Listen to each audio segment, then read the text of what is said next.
The last version of the Giant Trans X launched in 2020 as a longer travel offshoot of the regular Trans. We tested both the carbon and alloy versions of that bike and came away impressed with their efficient pedalling manners and all-round capabilities. 4 years on, and here we have the next generation Trans X. Featuring a brand new frame with internal storage and a huge range of adjustability, it ticks a load of boxes for a modern trail bike. So how do all of those changes play out on the trail? We got our hands on the new Giant Trans X to put to the test.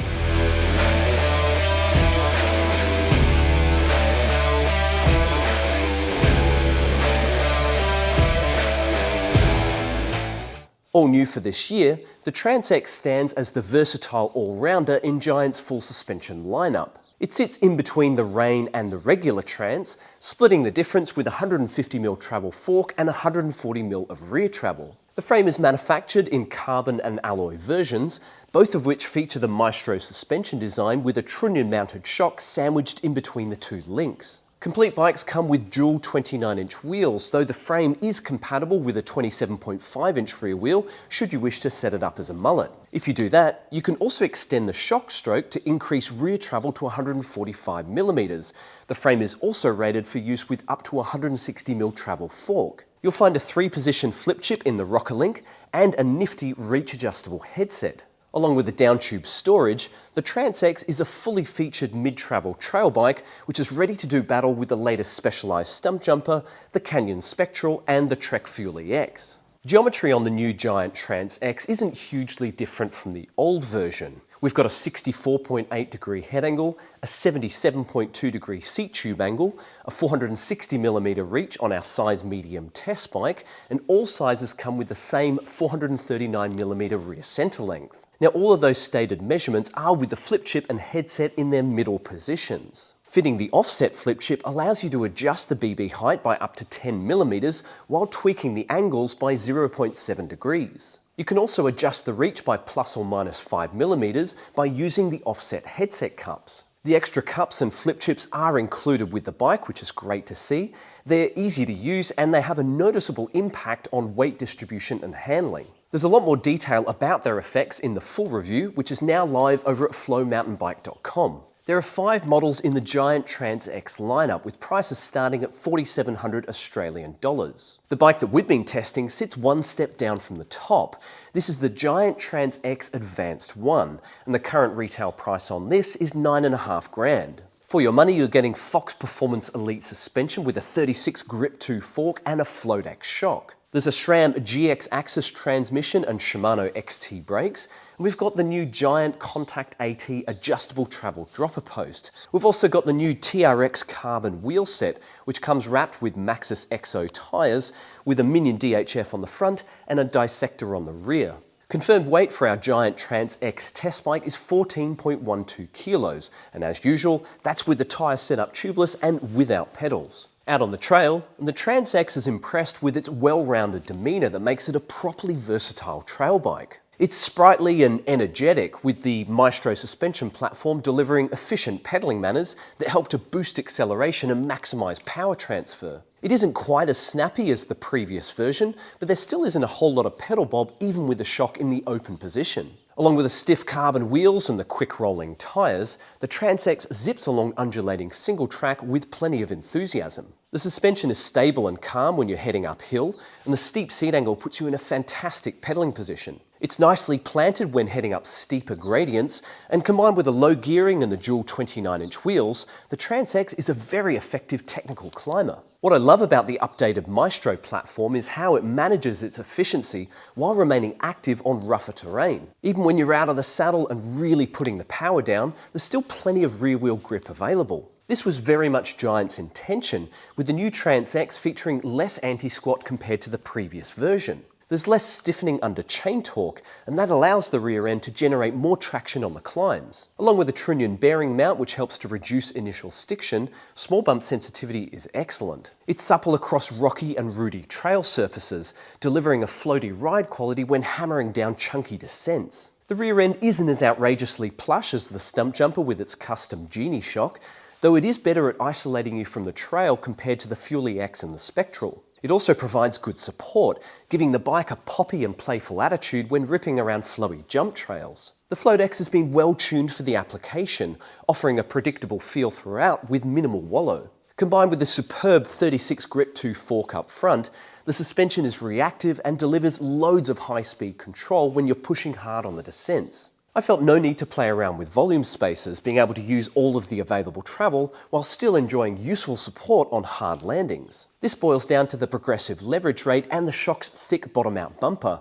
both of which ensured that I never once noticed hitting full travel. Now, for all-round trail riding, it is difficult to find any serious flaws in the new Giant Trans X. Unsurprisingly, I did encounter a few bum kisses from the rear tyre. Fitting a 27.5 rear wheel would obviously provide more clearance, and that's something that shorter folks on the small and medium sizes should consider trying out if they have the option. On the note of wheel size, I do think it's a shame that the Trans SX model isn't coming into Australia. That bike comes standard with the mullet setup and the longer travel configuration, which I expect a lot of riders would be into. I say this because in its stock setup, the Trans X isn't quite as planted as the Stumpjumper or the Spectral. The frame isn't crazy stiff, certainly not compared to the Carbon Fuel EX, which is one of the stiffest trail bikes I've ridden. That's not necessarily a bad thing, as I found the Trans X to be more compliant on rocky terrain and better at holding a line through off-camber turns. You could improve grip and big hit control further by extending the fork and shock travel,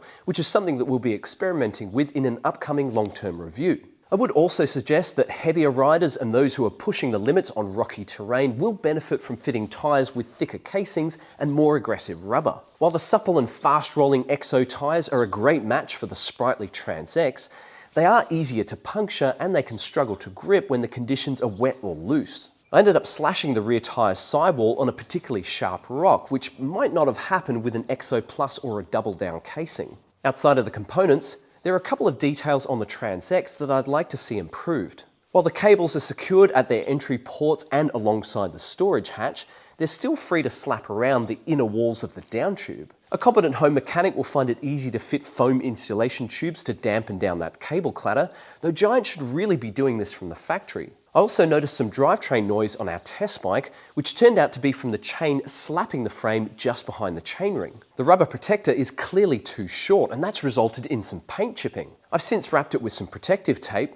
though I'm puzzled how Giant let this issue get to production in the first place. Now, as with the latest Trance and Rain, I've not been overly impressed with the internal storage on the Trans X. The main issue is the narrow opening, which makes it quite tricky to fit a conventional inner tube using the provided pouch. You really need a lightweight inner tube, and you can forget about trying to fit a pump or bulky tools. The microwave dial mechanism is also quite prominent, especially compared to the discrete low-profile levers you'll find on a Specialized or Trek. There's also noticeable play between the hatch and the frame on our test bike, resulting in an irritating rattle.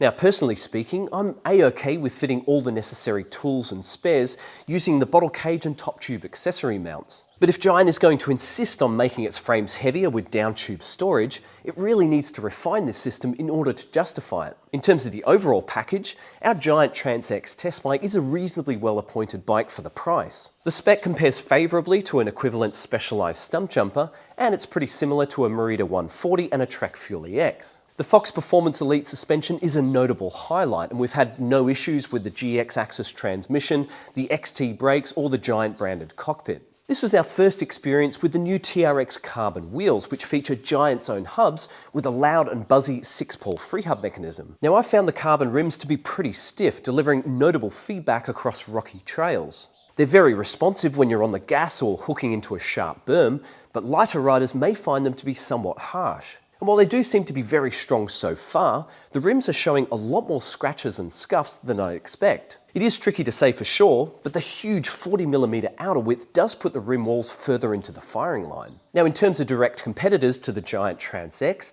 it's the Specialized Stumpjumper 15 that I've had the most experience with of late. Also new for this year, the latest Stumpjumper features a similar amount of travel, adjustable geometry, and mullet compatibility. Of course, the big story is its custom Genie shock, which features a unique dual air chamber design that combines incredible plushness with huge bottom-out support. Now, if you're keen to know how the Trans X compares to the Stumpjumper out on the trail, I put a detailed comparison in the full review over at flowmountainbike.com. Just click the link in the video description below if you're keen to check it out. As for our verdict on the new Giant Trans X, well, put simply, this is just a really good trail bike. It isn't a radical departure from the previous version, but there have been some welcome changes and refinements. The updated geometry and suspension design have biased it further towards descending, with a greater emphasis on all-round grip and control. The Maestro platform is still plenty efficient on the climbs, and the top-notch Fox suspension ensures you have loads of traction and support on the way back down. Now, we do think there's room for improvement when it comes to the internal storage and chainstay protection, but otherwise the frame is well finished. The addition of the 3-way flip chip and the reach-adjustable headset provides useful geometry adjustment, and combined with the mullet compatibility and the option to increase travel, there is a myriad of possibilities for customizing the Trans X to your preferences. Factoring in the solid build kits and the broad range of price points, the Trans X is an appealing all-rounder that will impress with its sprightly handling and its versatility. Now, if you've got any questions for us about the new Trans X, make sure you drop those into the comments below. Otherwise, I hope you've enjoyed this video review, and we'll see you next time. Tooroo!